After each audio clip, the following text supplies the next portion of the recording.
ગુરુર્બ્રહ્મા ગુરુર્વિષ્ણુ ગુરુદેવો મહેશ્વરા ગુરુર સાક્ષાત પરબ્રહ્મ તસ્મૈ ગુરવે નમઃ.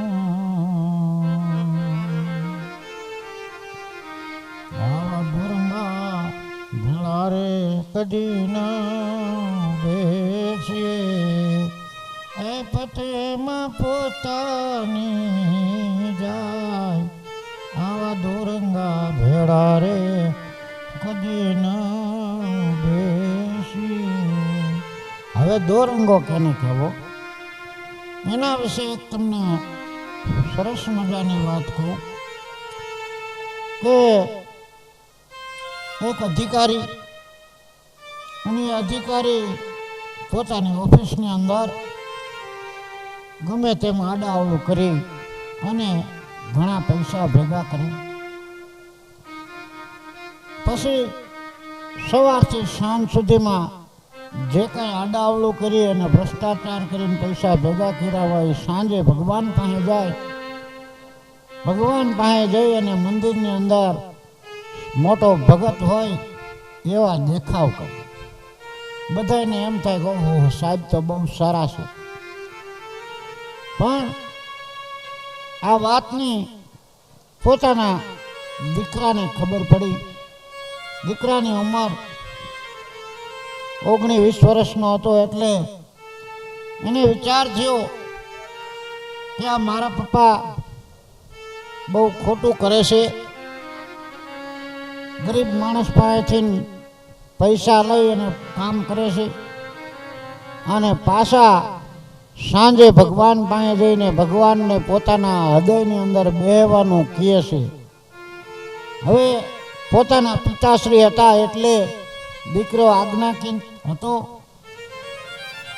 પિતાશ્રીને કહેવાય તો નહીં કાંઈ કે તમે આ શું કરો છો. એને સમજાવવાનો વિચાર થયો. વિચાર કરતાં કરતાં એક દિવસ એને મગજની અંદર એક વાત આવી ગઈ. એટલે તેને એના પપ્પાને ફોન કર્યો ઓફિસે. બાપુજી બોલો બેટા, આજ મને એક હોટલની અંદર જમવા જવાની ઈચ્છા થઈ છે.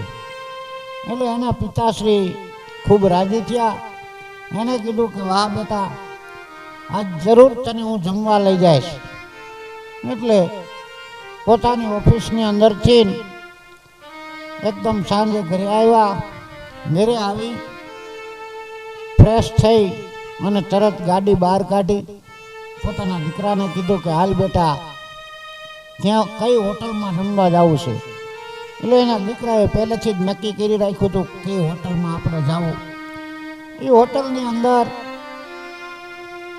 દીકરો એના પિતાશ્રીને બે લઈ ગાડી લઈ અને નીકળ્યા. હોટલ પાસે જઈને ઊભી રાખી. પણ બહારથી જોયું તો હોટલની હાલત બહુ ખરાબ હતી. કોઈ જાણે કેમ 20 દિવસથી અહીંયા આવ્યું જ ન હોય એવી હોટલ. ધન ધડા વગરનું બધું શેઠે એમને બહાર બેઠેલા. એટલે દીકરાનું માન રાખી અને એના પિતાશ્રી તો હોટલમાં ગયા. એને જરા પણ મજા ન આવી, આનંદ ન થયો. પણ છતાં એ અંદર તો ગયા. અંદર ગયા એટલે નોકર ત્યાં હતો. એને કીધું કે બેસો. એટલે એ બેસવાની ખુરચી હતી 2-3, પણ એમાં ખુરચી ગંદી હતી, બહુ ખરાબ. એટલે તરત જ વેઇટરને કીધું કે આ ખુરચી તો સાફ કરે, આવી ખુરચી માથે થોડું બેહાય. એટલે વેઇટરે બીજું ટેબલ હતું એ બતાવ્યું. એ કે તમે સામે બેસો. એ સામે ગયા. ખુરચી તો સારી હતી પણ ટેબલમાં કોક જમીન ગયું હોય એવું ટેબલ. દાળ ઢોળાણેલી, ભાત એમનામ પડેલા, રોટલીના કટકા પડેલા, અતિશય ખરાબ. એટલે તરત પાછા પિતાશ્રીનું મોઢું બગડી ગયું. દીકરો તો મનની અંદર થોડું થોડું હસતો હતો, કારણ કે પિતાશ્રીનું મોઢું બગડ્યું એટલે એને થોડુંક મગજની અંદર એમ થયું કે મારા બાપાને જરીક સમજણ તો આવશે, એટલે તરત જ પાછા વેઇટરને તો બોલાવ્યો, આ ટેબલ સાફ કર પછી જમવાનું અમને દે. કાંઈ વાંધો નહીં. વળી વેઇટરે આવી અને ગંદુ પોતું હતું એ પાછું પોતું માર્યું, ટેબલ ઉપરથી બધું લઈ લીધું. પછી ઓર્ડર દેવાનો થયો, પણ એ મોર પાણીનો ગ્લાસ પીવા માટે લઈને આવ્યો. ગ્લાસ આમ બહારથી તો બહુ સારો લાગતો હતો, પણ જ્યાં એના પિતાશ્રીએ ગ્લાસ હાથમાં લીધો, અંદર પાણી જોયું તો આ તો એનો મગજ આમ બેડ મારી ગયો હોય એવો આંચ કાચીને એને કીધું, આવું પાણી પીવાનું હોય, આવું ખરાબ મારા પેટમાં નાખવાનું હોય, આ નો હાલે. આવી હોટલની અંદર જમવા લઈ આવ્યો તું મને બેટા. એટલે દીકરોય દાંત કાઢવા માંડ્યો.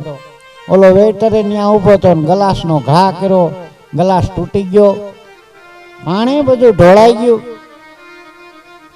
એટલે તરત જ એનો દીકરો પણ ઊભો થઈ ગયો અને એના પપ્પા તો મીંડા કહેવા કે બેટા આવી હોટલમાં તને ખાવાનું કેમ પસંદ આવ્યું, આવી હોટલની અંદર કોઈ દી આપણે અવાય. એટલે દાંત કાઢતા કાઢતા એના પિતાશ્રીને કીધું કે પિતાશ્રી, તમે તમારી ઓફિસની અંદર જે કાંઈ ભ્રષ્ટાચાર કરીને પૈસા લઈ આવો છો અને પાછા તમે સાંજે ઘરે આવી અને ભગવાનના મંદિરે જાઓ છો અને ત્યાં જઈને ભગવાનને તમે તમારા હૃદયમાં બેસવાનું કહો છો કે હે ભગવાન મારા હૃદયની અંદર વાસ કર, તો આવું બે રૂપ ન રખાય. ભ્રષ્ટાચાર જ તમે કર્યો હોય તો પછી ભગવાન પાસે ન જવાય, ભગવાન પાસે જવું હોય તો ભ્રષ્ટાચાર ન કરાય.